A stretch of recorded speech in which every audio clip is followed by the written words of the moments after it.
사랑하는 성도 여러분, 한국의 독립운동가이자 교육자로 유명하신 이승훈 장로님이라는 분이 계십니다.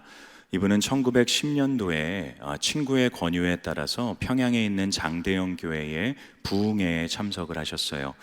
예수님을 믿기 위해 찾아가신 것은 아니고 이 기독교의 나라를 구하는 데 도움이 될 만한 지식이나 기술이 있을까라는 마음으로 애국의 길을 찾고자 예배에 참석하신 겁니다. 그런데 그때 목사님의 설교가 인간의 죄와 하나님의 구원에 대한 복음 설교였다라고 해요. 이분이 이렇게 팔짱을 끼고 삐딱하게 앉아서 비판적으로 목사님의 설교를 들으면서 참 지루하다 하셨다고 합니다. 목사님들의 설교는 그때나 지금이나 참 지루한 것 같아요. 그렇죠? 예. 근데 이제 그렇게 설교를 가만히 이분이 듣고 계시는데 점차 이분의 고개가 숙여지기 시작했고 어깨가 들썩이기 시작했고요. 또 평소에는 참 남 앞에서 울지 않는 강직한 성품이었던 이분이 어린아이처럼 통곡하기 시작하셨다고 해요. 그리고 자신의 죄와 자신의 인생의 허무함을 이분이 그 말씀을 통해 깨달은 거죠. 그리고 그분이 이런 고백을 하셨다고 합니다. 제가 한번 읽어드리겠습니다. 나는 지금까지 나라를 사랑한다고 하였으나 참으로 나라를 사랑하는 법을 몰랐고 백성을 사랑한다고 하였으나 참으로 백성을 사랑하는 법을 몰랐도다. 나는 죄인 중에 괴수로다. 나는 지식을 구하러 교회에 갔으나 하나님은 내 영혼을 붙잡으셨다. 나는 나라를 구하려 했으나 하나님은 나를 먼저 구원하셨다. 그리고 이분이 부흥회가 끝난 후에 친구에게 이런 이야기를 했다고 합니다. 이제야 갈 길을 찾았소. 우리 민족이 살 길은 오직 그리스도 안에 있어. 여러분, 이 이승훈 장로님은 은혜를 기대하고 은혜를 구하고 또 하나님을 찾으러 교회에 간 것이 아닙니다. 그런데 그러지 않았음에도 하나님께서 강권적인 역사로 이분을 만나주시고 이분의 영혼을 구원해 주신 것이죠. 저는 이 자리에도 또 앞으로 올 한 해 동안 우리 범어교회 안에 수많은 이승훈 장로님과 같은 분들이 찾아올 거다라고 생각을 해요. 각기 다른 이유로 이 자리에 억지로 끌려와서 앉아 계시면서 저 목사님 설교 참 지루하다라고 하는 분들이 계실 텐데 그 모든 분들에게 이승훈 장로님이 경험하셨던 성령의 강권적인 역사가 임할 수 있기를 진심으로 소망합니다. 사랑하는 성도 여러분, 우리가 신앙생활을 하면서 결코 잊지 말아야 되는 것이 무엇이냐면 하나님은 우리와 늘 함께 하신다는 거예요.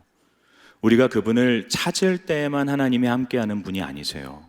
우리가 그분을 찾지 않을 때에도, 우리가 그분을 전혀 기대하지 않을 때에도, 아니 우리가 그분을 부인하고 그분을 떠났다라고 생각하는 그때에도 하나님은 여전히 우리와 함께하고 계십니다. 우리는 하나님이 눈에 보이지 않으시기 때문에 이 사실을 늘 놓치며 살아요.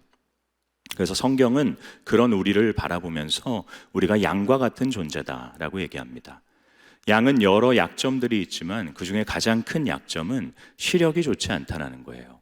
눈이 심각하게 좋지 않아서 양은 코앞에 있는 것밖에 보지 못하는 짐승입니다. 그래서 양 곁에는 늘 목자가 있어요. 목자가 앞서가고 있고 목자가 옆에서 지켜주고 있고 뒤에서 또 목자가 자신들이 이끌어주고 있는데 양은 목자를 볼 수 있는 눈을 갖고 있지 않습니다. 그래서 목자는 늘 양과 함께 있는데 양은 목자가 함께 있다는 것을 놓치며 살 때가 많은 거죠.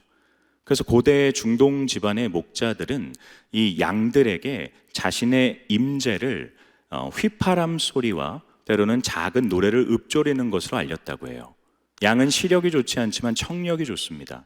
그래서 목자의 그 독특한 음성과 휘파람 소리를 잘 들을 수 있다라고 해요. 여러분, 우리의 목자이신 하나님께서도 하나님을 볼 수 있는 눈을 갖추지 못한 양과 같은 우리를 위해서 자신의 휘파람 소리를 우리에게 들려주는 분이세요. 때로는 하나님은 우리가 감히 예측하지 못한 상황과 환경을 통해서, 때로는 하나님은 누군가와의 대화 가운데서, 하나님은 내가 홀로 읽고 있는 성경 말씀을 통해, 때로는 이 설교의 시간을 통해, 내가 기도하는 시간을 통해, 내가 찬양을 부르는 그 시간을 통해 내가 너와 함께 있다라고 하는 부인할 수 없는 자신의 임재를 우리에게 깨닫게 해주시는 분이십니다. 그렇게 우리의 목자이신 하나님이 휘파람 소리를 내시며 우리의 인생에 개입하실 때 우리는 그때서야 보이지 않던 하나님이 나와 함께 하시는구나라는 것을 깨닫는 인생이 되어지는 거죠. 오늘 본문에 등장하고 있는 이 야곱도 마찬가지입니다. 야곱의 인생에 하나님이 개입하세요. 바로 앞인 10절에서 15절까지의 말씀을 보게 되면 야곱은 부엘세바라는 곳에서 하란이라는 곳으로 이동 중에 있었습니다. 한 800km 정도 직선거리가 되는 먼 곳이었어요. 당시 사람들의 이 발걸음 속도, 여정의 속도로 봤을 때 쉬지 않고 30일을 걸어야지 겨우 도달할 수 있는 먼 거리였습니다. 근데 그 길을 걷다가 야곱이 지쳐서 어느 한 곳에 있는 베개를 돌을 베개로 삼고 그 자리에 누워 잠을 청해요. 그때 하나님께서 그에게 꿈으로 임재하십니다. 그의 인생에 이 땅에서부터 하늘까지 닿아 있는 사닥다리를 보여주게 하세요. 그리고 그 사닥다리에 하나님의 사자 천사들이 오르락 내리락 거리는 모습을 보여줍니다. 그리고 그 사닥다리, 하늘에 연결되어 있는 그 사닥다리의 하늘 쪽의 끝에 자신의 아버지 이삭, 자신의 할아버지 아브라함이 섬기고 믿는 여호와 하나님이 그 자리에 존재하세요. 그러면서 그에게 말씀을 해주시는 꿈을 꾸게 됩니다. 여러분, 하나님께서 야곱의 인생의 꿈으로 개입하신 거죠. 사실 이전까지 야곱은 하나님께서 자신과 함께하고 계시다는 사실을 알지 못했습니다. 그래서 그가 그 꿈에서 깨어나고 난 후에 16절 말씀, 우리가 읽은 본문 말씀에서 이렇게 얘기하죠. 여호와께서 과연 여기 계셨거늘 내가 알지 못하였도다. 네, 여러분, 저희가 이 본문을 조금 바르게 이해하기 위해서는 먼저 이 질문을 한번 생각해 봐야 됩니다. 왜 야곱은 하나님께서 자신과 함께하고 계시다는 것을 몰랐을까요? 그 이유를 알기 위해서는 우리가 바로 앞인 창세기 27장의 말씀을 좀 생각해 봐야 됩니다. 창세기 27장에는 이 쌍둥이 중에 동생이었던 야곱이 아버지로부터 장자의 축복을 받기 위해서 눈이 잘 보이지 않던 노쇠했던 아버지 이삭을 속이고 그의 형이었던 에서를 속인 사건이 등장하고 있어요. 당시에는 장자의 축복을 아버지로부터 받는다는 것이 다른 모든 형제들보다 유산을 갑절이나 더 많이 받는 것이었고 형제들의 아버지와 같은 존재가 되는 아주 좋은 자리였기 때문에 야곱은 자기보다 몇 초 일찍 태어난 형 때문에 그 축복을 받지 못하는 것이 억울했던 거죠. 그래서 아버지를 속이고 형을 속입니다. 심지어 속이는 과정 가운데서 아버지가 그토록 사랑하고 존경하는 하나님의 이름도 팔아넘깁니다. 근데 얼마 지나지 않아서 자신의 거짓말이 들통이 나죠. 형이 분노합니다. 그래서 형이 자신을 죽이겠다라고 하게 돼요. 야곱이 이 이야기를 듣고 그의 외삼촌 라반이 살고 있는 하란으로 도망치고 있는 것입니다. 여러분, 야곱의 부엘세바에서 하란까지의 여정은 도망자의 여정이었어요. 도망치고 있던 야곱의 마음을 한번 생각해 보십시오. 자신이 저지른 죄악 때문에 마음속에 올라오는 죄책감이 있었을 거예요. 또 자기가 축복을 받기 위해서 이런 거짓말을 했는데 오히려 도망쳐야만 하는 이 비참한 상황 가운데 있는 자기 자신이 너무나도 속상했을 겁니다. 가족의 품을 떠나서 언제 도달할지도 알지 못하는 그 광야길을 혼자 걸어가야 되는 거예요. 심지어 야곱은 두려움이 있었을 겁니다. 형 에서가 당장이라도 자신을 쫓아와서 죽이지 않을까. 그렇게 비참함과 두려움과 죄책감 가득한 마음을 가지고 야곱은 형을 피해서 최선을 다해 도망치다가 잠이 들었는데 하나님이 자신을 찾아오신 거예요. 여러분, 야곱이 왜 하나님께서 자신과 함께하고 계시다는 사실을 알지 못했을까요? 자기가 생각하기에도 하나님께서 자신과 함께할 만한 인생이 아니었기 때문이에요. 다르게 표현하면 야곱은 하나님이 나 같은 사람과 함께 하실 리가 없다라는 생각을 한 겁니다. 그런데 하나님께서 그런 비참하고 두려움 가득했던 야곱의 인생에 찾아오시죠. 그리고 그에게 이렇게 말씀하십니다. 우리 본문 13절에서 15절까지의 말씀을 한번 읽어보겠습니다. 시작. 또 본즉 여호와께서 그 위에 서서 이르시되 나는 여호와니 너의 조부 아브라함의 하나님이요 이삭의 하나님이라. 내가 누워있는 땅을 내가 너와 내 자손에게 주리니 내 자손이 땅의 티끌같이 되어 내가 서쪽과 동쪽과 북쪽과 남쪽으로 퍼져나갈지며 땅의 모든 족속이 너와 내 자손으로 말미암아 복을 받으리라. 내가 너와 함께 있어 내가 어디로 가든지 너를 지키며 너를 이끌어 이 땅으로 돌아오게 할지라. 내가 내게 허락한 것을 다 이루기까지 너를 떠나지 아니하리라 하신지라. 여러분, 만약 여러분이 하나님이시라면 이 상황에 있는 야곱에게 뭐라고 말씀하시겠습니까? 저 같으면 질책했을 것 같아요. 어떻게 그렇게 아버지를 속일 수 있냐? 거기다 심지어 내 이름을 팔아넘겼다는 것 때문에 저는 분노했을 것 같습니다. 하나님이 이런 말씀하시죠. 네가 누워있는 땅을 내가 너에게 줄 것이야. 너의 후손을 내가 많게 번창하게 할 거야. 그리고 무엇보다 내가 너와 함께하고 있고 네가 다시 이 땅으로 돌아올 때까지 난 널 떠나지 않으면서 너를 지키고 내가 너에게 계획한 약속한 모든 일들이 이루어질 때까지 내가 너를 지킬 거야 라고 약속하십니다. 여러분, 분명히 질책받아야 되는 상황이에요. 그런데 하나님은 야곱을 찾아오셔서 그를 질책하지 않으시고 오히려 그를 지키시고 보호하시며 함께 하시겠다 약속하시는 거죠. 여러분이 하나님의 임재를 경험한 결과 야곱의 인생이 어떻게 되어지게 됩니까? 우리 본문 18절과 19절 말씀도 한번 읽어보겠습니다. 시작. 야곱이 아침에 일찍이 일어나 베개로 삼았던 돌을 가져다가 기둥으로 세우고 그 위에 기름을 붓고 그곳 이름을 베델이라 하였더라. 이 성의 옛 이름은 루스더라. 여러분, 야곱은 자신이 베고 누웠던 돌을 기둥으로 삼습니다. 그 위에 기름을 붓죠. 그리고 이렇게 얘기합니다. 이곳이 베델이다. 베델은 하나님의 집이라는 표현이에요. 여러분, 야곱이 누워있던 자리는 어떤 자리였습니까? 죄인이 누워있던 죄인의 집이었어요. 근데 하나님이 그의 인생에 개입하시는 그 순간 그곳은 더 이상 죄인의 집이 아니라 베델 하나님의 집이 되어지는 것입니다. 사랑하는 성도 여러분, 이것이 저와 여러분의 인생을 너무나도 선명하게 보여주고 있지 않나요?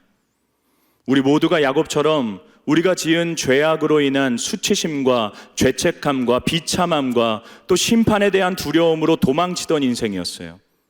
아담과 하와가 선악을 알게 하는 나무의 열매를 먹고 난 후에 끊임없이 하나님을 피하고 숨었던 것처럼 우리도 하나님을 외면한 채로 하나님을 피해 도망치고 있던 추악한 죄인들이었습니다.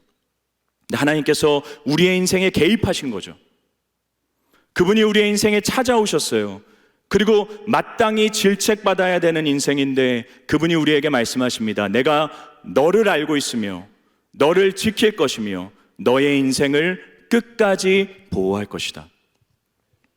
여러분, 그 결과 저와 여러분이 베델, 하나님이 거하시는 하나님의 집이 된 거예요.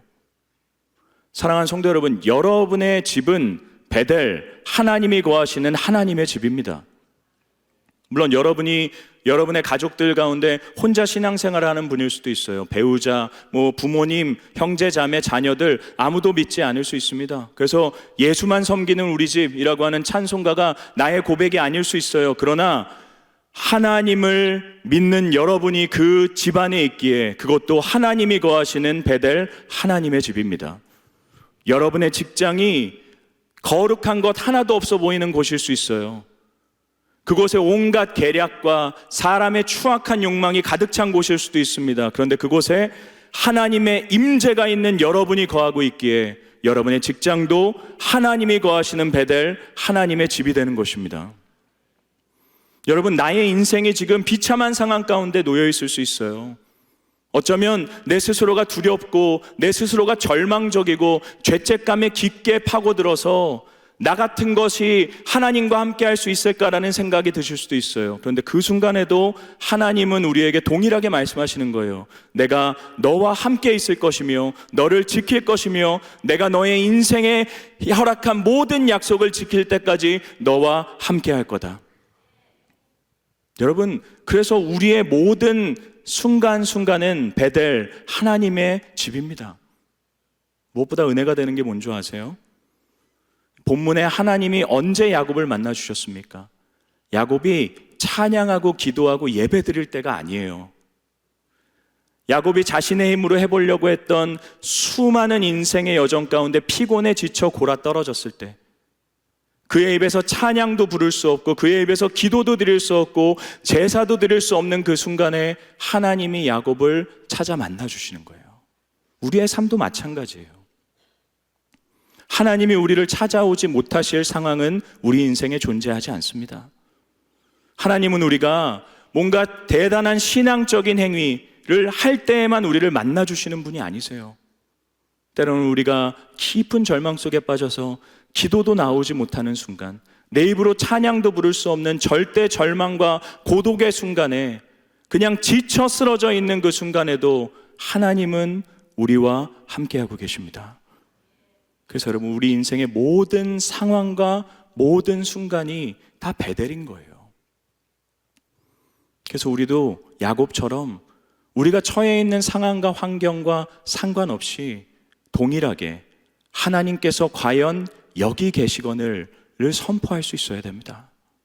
그때 비로소 우리 인생에 평안이 찾아오는 거예요. 평안. 여러분, 야곱이 이 하나님의 임재를 경험했을 때 그의 마음속에 무슨 감정이 들었을까요? 평안했을 겁니다. 나 혼자 지금 도망치고 있는 줄 알았는데 하나님이 나와 함께 하신다고 약속하는 거고, 하나님이 내가 이 땅을 다시 돌아올 때까지 나의 인생을 지키고 보호하시겠다 약속하시는 거예요. 그때 그 마음속에 떠오르는 것은 평안입니다. 평안은 상황과 환경이 만들어내는 것이 아니에요. 평안은 믿음이 만들어내는 것입니다. 사랑하는 여러분, 우리의 모든 인생은 베델, 하나님이 거하시는 곳입니다. 근데 왜 그렇습니까? 하나님을 찾지도 않고 하나님을 바라지도 않고 오히려 하나님을 피해 도망치고 있는 비참하고 더러운 인생 가운데 왜 하나님은 포기하지 않고 우리의 인생을 추적하시며 우리의 인생에 개입하시며 우리의 인생을 그렇게 붙들고 계신 것입니까? 야곱의 인생에 있었던 땅과 하늘을 이어주던 그 사닥다리가 우리의 인생에도 동일하게 있기 때문이에요. 여러분, 우리 인생에 있는 그 사닥다리가 무엇입니까? 예수님께서 요한복음 1장 50절, 51절 말씀에서 우리에게 이렇게 말씀하십니다. 우리 함께 읽어보겠습니다. 예수께서 대답하여 이르시되 내가 너를 무화과 나무 아래에서 보았다 함으로 믿느냐? 이보다 더 큰 일을 보리라. 또 이르시되 진실로 진실로 너희에게 이르노니 하늘이 열리고 하나님의 사자들이 인자 위에 오르락 내리락 하는 것을 보리라 하시니라. 여러분, 예수님은 지금 나다니엘이라고 하는 사람을 만나면서 그를 만나기도 전에 그가 무화과 나무 아래에 있었던 것을 내가 보았다라고 얘기해요. 나다니엘이 놀랍니다. 그러면서 당신이 선지자다라는 걸 인정하면서 내가 당신을 믿겠습니다라고 얘기해요. 그 물음 앞에 예수님이 이렇게 말씀하시는 거죠. 내가 너를 무화과 나무 아래에서 봤다는 것 때문에 네가 날 믿느냐? 네가 더 큰 일을 보게 되리라. 그러면서 야곱의 꿈의 이야기를 예수님이 지금 인용하고 계세요. 여러분, 예수님이 말씀하신 그 하나님의 천사들이 오르락 내리락 거리는 땅과 하늘을 이어주고 있는 그 사닥다리, 하나님의 더 큰 일은 무엇입니까? 예수 그리스도의 십자가입니다. 우리 인생에 땅에 있는 우리의 인생과 하늘에 있는 하나님을 연결해주는 사닥다리는 그리스도의 십자가입니다. 여러분, 그래서 예수님이 이렇게 말씀하시잖아요. 내가 곧 길이요 진리요 생명이니 나로 말미암지 않고는 누구도 하나님께로 올 자가 없느니라.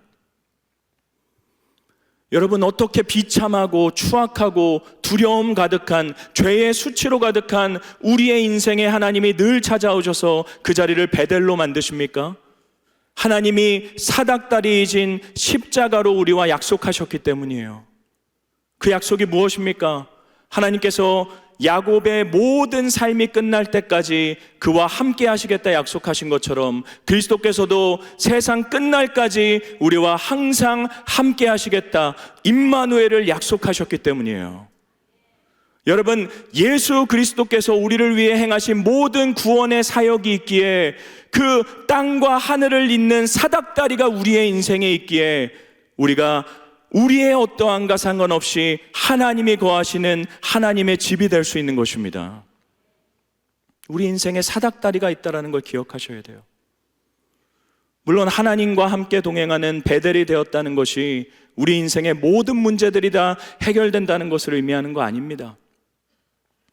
야곱도 하나님의 임재를 경험했어요. 그러나 그는 여전히 수백 킬로에 달하는 하란까지 이어지는 길을 가야 됩니다. 그리고 하나님께서 그에게 약속하시잖아요. 내가 너에게 다시 베델로 돌아오게 하리라. 그 약속이 성취되기까지 그는 대략 30여 년의 세월을 돌아다녀야만 했어요. 그리고 그 30년의 세월은 야곱이 나중에 애굽 바로왕에게 스스로 고백했던 것처럼 험난한 시절이었습니다. 늘 속이는 자로 살았던 야곱은 그 30년의 세월 동안 속임을 당하는 인생이 돼요. 늘 누군가에게 상처를 주고 누군가의 것을 빼앗았던 야곱은 그 30년의 세월 동안 빼앗기는 인생을 살게 됩니다. 자기가 가장 사랑했던 딸이 추악한 일을 당하는 어려움도 경험하게 돼요. 그렇게 30여 년의 세월이 지난 후에 야곱이 다시 하나님이 약속하신 대로 베델로 돌아오게 됩니다. 그리고 그곳에서 하나님께 예배를 드리게 돼요.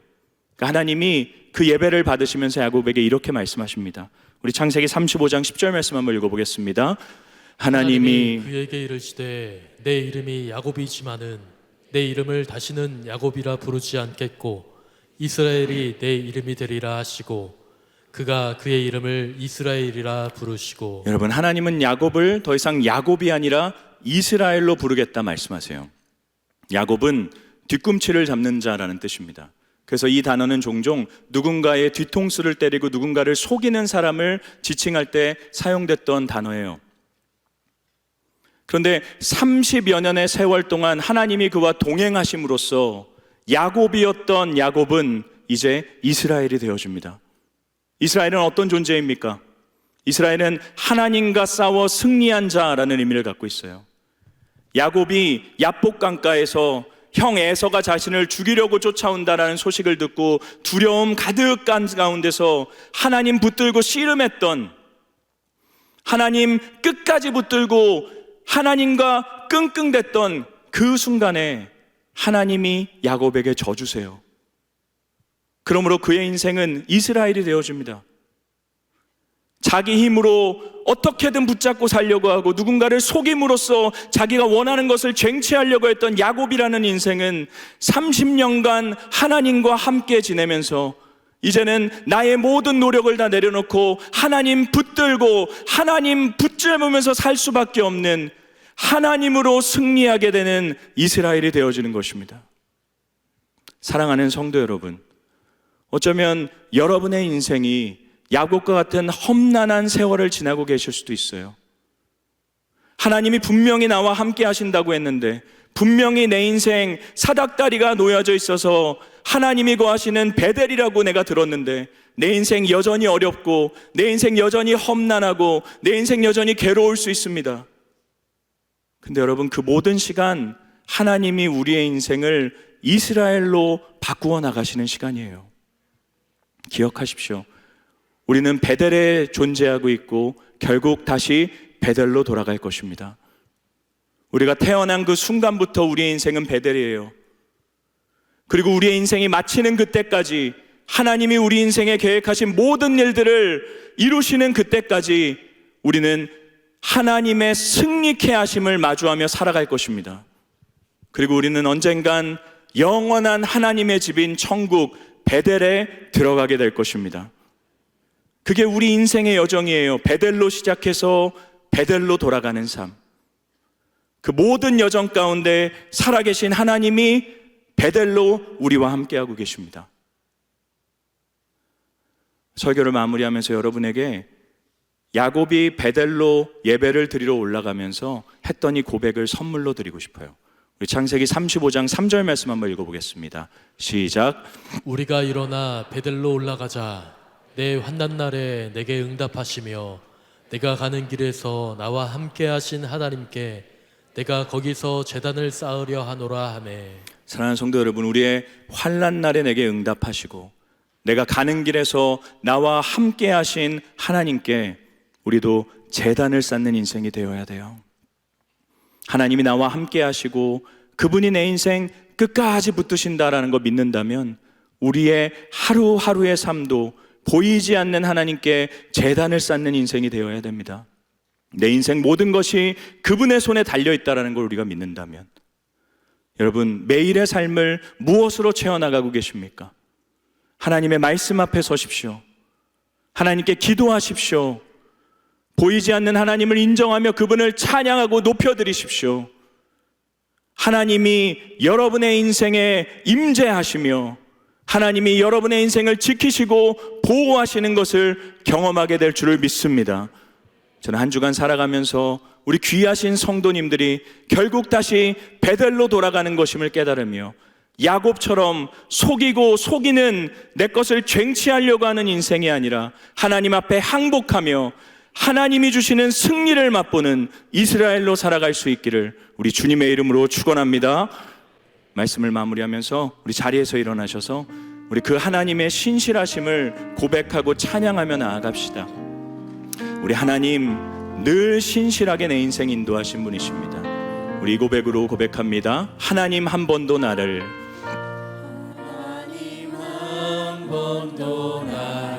실망시킨 적 없으시고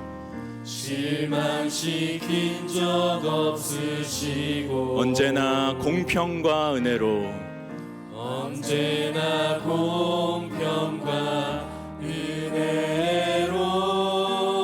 나를 우리 다시 한번 찬양합시다. 하나님 한 번도 나를 실망시킨 적 없으시고 하나님 한 번도 나를 실망시킨 적 없으시고 실망시킨 적 없으시고 언제나 공평과 은혜로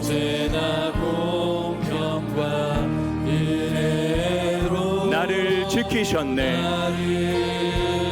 여러분 우리 고백합시다. 오 신실하신 주, 오 신실하신 주, 오 신실하신 주, 내 너를 떠나지도 않으리라. 내 너를 버리지도 않으리라. 약속하셨던 주님, 그 약속을 지키사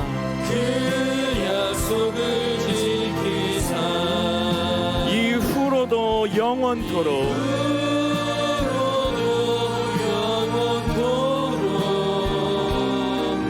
나를 지키시리라. 우리 2절로 찬양합시다. 지나온 모든 세월들 돌아보아도 지나온 모든 세월들 돌아보아도 그 어느 것 하나 주의 손길 그 어느 것 하나 주의 손길 안 미친 것 전혀 없네. 여러분 정말 그렇게 고백하십니까? 오 신실하신 주, 오 신실하신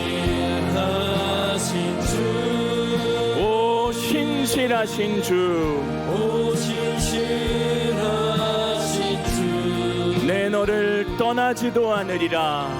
내 너를 떠나지도 않으리라. 내 너를 버리지도 않으리라. 내 너를 버리지도 않으리라.